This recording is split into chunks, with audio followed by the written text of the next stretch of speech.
Capítulo 13. Naquele dia houve uma leitura do livro de Moisés aos ouvidos do povo. E achava-se escrito nele que os amonitas e os moabitas não deviam entrar na congregação do verdadeiro Deus por tempo indefinido, pois não tinham ido ao encontro dos filhos de Israel com pão e com água, mas tinham contratado contra eles Balaão, para invocar sobre eles o mal. No entanto, nosso Deus transformou a invocação do mal numa bênção. Portanto, sucedeu que, assim que ouviram a lei, começaram a separar de Israel toda a mistura de gente.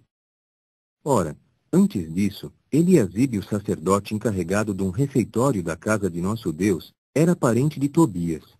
E passara a fazer para ele um amplo refeitório onde antes se pusera regularmente a oferta de cereais, o olíbano e os utensílios, bem como o 10º dos cereais, do vinho novo e do azeite, que de direito cabe aos levitas, e aos cantores, e aos porteiros, bem como a contribuição para os sacerdotes.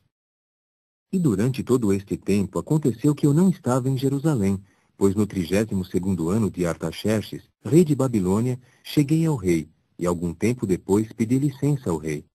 Cheguei então a Jerusalém e passei a observar a maldade praticada por Eliasibe em prol de Tobias, fazendo-lhe uma sala no pátio da casa do verdadeiro Deus.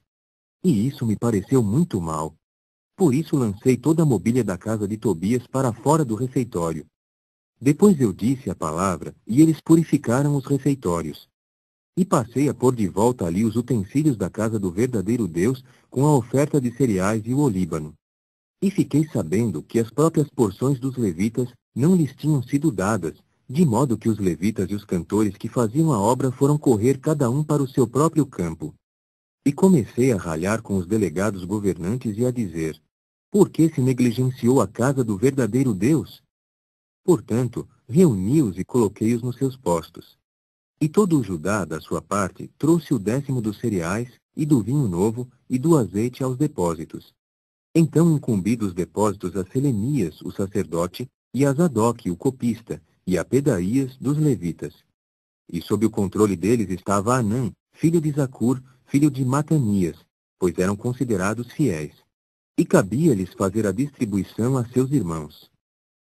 Lembra-te deveras de mim, ó meu Deus, quanto a isso, e não extingas os meus atos de benevolência que realizei em conexão com a casa de meu Deus e a guarda dela.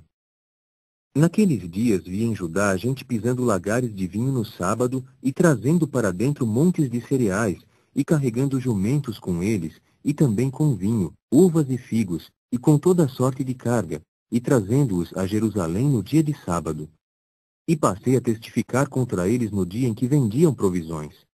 E os próprios tírios moravam na cidade, trazendo peixe e toda sorte de mercadoria, e vendendo no sábado aos filhos de Judá e em Jerusalém. De modo que comecei a ralhar com os nobres de Judá e a dizer-lhes: que é esta coisa má que estáis fazendo, profanando até mesmo o dia de sábado? Não foi assim que fizeram os vossos antepassados, de modo que nosso Deus trouxe toda esta calamidade sobre nós e também sobre esta cidade? Contudo, acrescentais a ira ardente contra Israel, profanando o sábado. E aconteceu que, assim que os portões de Jerusalém tinham ficado sombrios antes do sábado, eu disse imediatamente a palavra, e as portas começaram a ser fechadas. Eu disse mais que não as abrissem até depois do sábado. E coloquei alguns dos meus próprios ajudantes junto aos portões, para que não entrasse nenhuma carga no dia de sábado. Por conseguinte, os negociantes e os vendedores de toda sorte de mercadoria pernoitaram fora de Jerusalém, uma vez e uma segunda vez. Então passei a testificar contra eles e a dizer-lhes: por que estáis pernoitando diante da muralha? Se o fizerdes de novo, deitarei mão em vós. Daquele tempo em diante não vieram mais no sábado. E prossegui, dizendo aos levitas que se purificassem regularmente e que entrassem, montando guarda nos portões para santificar o dia de sábado. Lembra-te também disso a meu favor, ó meu Deus, e tem dó de mim segundo a abundância da tua benevolência. Vi também naqueles dias os judeus que tinham dado morada a esposas asdoditas, amonitas e moabitas. E quanto aos seus filhos, metade falava asdodita, e não havia nenhum deles que soubesse falar judaico, senão na língua dos diversos povos.